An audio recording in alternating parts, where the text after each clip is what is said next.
Okay, so another technique you can use is imagery. So imagery just involves creating or recreating an experience in your mind. So do you ever use imagery in your game at all?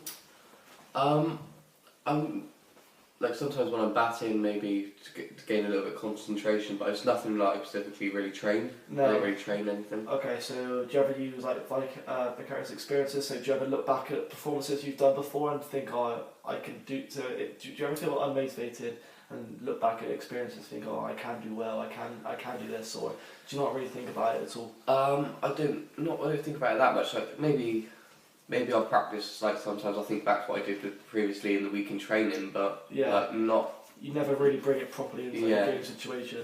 Okay, well, mental rehearsal as well. So do you ever go? Obviously, when it comes to batting, I can imagine you need to have a lot of mini little stages you go through in order to get to the correct position. So do you go through like stuff like our feet stat, like how wide my feet are, where my bat is, all that kind of. Do you do anything like that, or do you just get to the crease and just stand there? Just because you know. Yeah, it's normally when I get there, really, because I'm so used to. I feel like I'm so used to it, but sometimes like my positioning may be a little bit wrong, and then so I think it's something you could use. Okay, so there's been studies done. So a study conducted by Richard Knoll looked at mental rehearsal in tennis players. So 7 participants were given mental rehearsal, and they found that they improved their first serve percentage. So I know it's not related to you; it's tennis. But, you know, there's stuff out there to say that it does work. So also you can look at you can use sensors to create images. So going away from cricket a bit, do you ever use something like have you watched Happy Gilmore? Yeah. When he uses his happy place. Is there anything? Well, the correct term for it's like a relaxation room or relaxation place. But do you have like a happy place? Something that it doesn't have to be related to cricket. Is there something in your mind you kind of think about? Not that I think of. I don't. No. Okay. Well, we could just do a bit of that now. So just think of something. Think of something where you want to be or you like to be. So like the beach or pub, garden. You know, like whatever it is, your happy place. Think about it, and then so close your eyes, and then think about what you can touch. So what you can feel. What is your hand?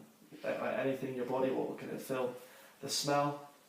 So again, that could be, you know, freshly cut grass, something like that. So what can you hear? Can you hear, if you're on the beach, can you hear the waves? Hear people laughing? What can you see? So what can you see if you're in your happy place? And so what you can feel again. So all those kind of things. So you can stop that now, but that's something you could just do before a game. If you feel you're starting to get a bit over aroused, that's something you could do. Use that happy place. And that might bring you back into, you know, it just might lower your anxiety a bit. So using that happy place is something that you can do in cricket. So and also imagery can be used whenever it suits you. So you can use it before a game setting. So that's when you get into your happy place. You can use in-game situations. So when you're facing a bowler, you can use mental rehearsal and use previous experiences. And then again, like I said, going over in your head the body positions you need to be in and what shot you should feel like, what the shot should feel like when coming off the bat. So obviously, you played cricket a long time. So you could use these past experiences, so you know when you've hit a shot right, you know what it's gonna feel like. So a test directed by Stewart looked at the effect of mental imagery training and concentration training in the elimination of state anxiety and building of self-confidence among female cricket players. And the results showed that mental imagery and concentration training helped improving the self-confidence and also effective in moderating the level of anxiety of subjects. So there's proof out there to show that it all works. So again, that's something you can use. Like I said, the happy place, something you can get into before a game, and then you can just use the mental rehearsal after. Okay, so does that all sound okay? So imagery, so like I said, all this stuff is gonna, if you do use this stuff, it's gonna take a long time to, obviously it's not going to work in a day, so it's something you need to incorporate into your trainer first, and hopefully that should be able to, should work in big level games. So the last thing I want to talk to you today about is psyching up techniques. So psyching up is just when you try to make yourself feel mentally prepared for something. So are there times in cricket when you feel your performance or your intensity begins to drop a bit? I tend to lose concentration when I've been in the crease for a while. Okay. I wouldn't say I feel bored as such, but I do tend to lack concentration the longer. Yeah. Sometimes I maybe slack off a little bit. Yeah. So. Especially if I'm performing well. Okay, so you feel even when you're not batting so well, you can still manage. Obviously, against the lesser teams, do you manage to stay in still? Yeah. So do you kind of lose a bit of concentration there? Yeah. Do you think that affects you in bigger when you're playing harder opponents? Do you think that affects you more? If you feel you're not 100% committed when you're playing a not so great team, do you feel that kind of brings into when you're playing bigger games? Yeah, I think it does. Yeah. Yeah. So so it could be. It doesn't matter with the opposition. You always kind of feel if you've been in the own time. Maybe if it's maybe if it's a better team, maybe I tend to keep I'm more concentration. It is more the lesser teams, I think, where concentration tends to slip. Okay. Yeah. So psyching up techniques. So like I talked about in relaxation. So we went through the deep breathing, so the 5 to 1 that can lower intensity. You said when you feel a bit nervous, you do the intense breathing. Yeah. So that's something you can do to increase it. So if you do feel like you are beginning to deteriorate, or you feel like a bit bored, whatever, you can just do a few short breaths, and that obviously several hard exhales, and that can take your body and your mind to a more intense level.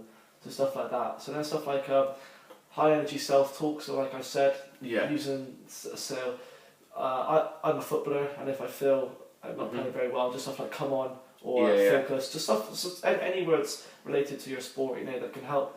So like I said, that's like positive statements as well. So keep going, stay pumped. Those are things that it might not work for everyone. Yeah. But it could work. Is that something you feel that might work for you? Just saying these kind of words. Obviously, you're in. It's quite different with my game, football, because obviously I have people around me who I can talk to. You're obviously alone in the crease, aren't you? Obviously, you've got your partner who you can chat to every now at the end of an over. But when you're in that over, you're by yourself, aren't you? So I would suggest if I play cricket, just keep chatting to yourself. It'll keep you focused on the game. Mm-hmm. So there was research directed by Miles and Neil looked at the use of positive self-talk in 5 elite cricket players. So the results showed that the use of positive and motivational self-talk enhanced skill execution, so how well they performed the skill, self-efficacy, so how confident they felt doing the skill, and the focus of attention, so what they were focused on. So like I said, there is proof out there to show that it works, and stuff like that. So before a game, what's like the mood like before a game? So what are players doing?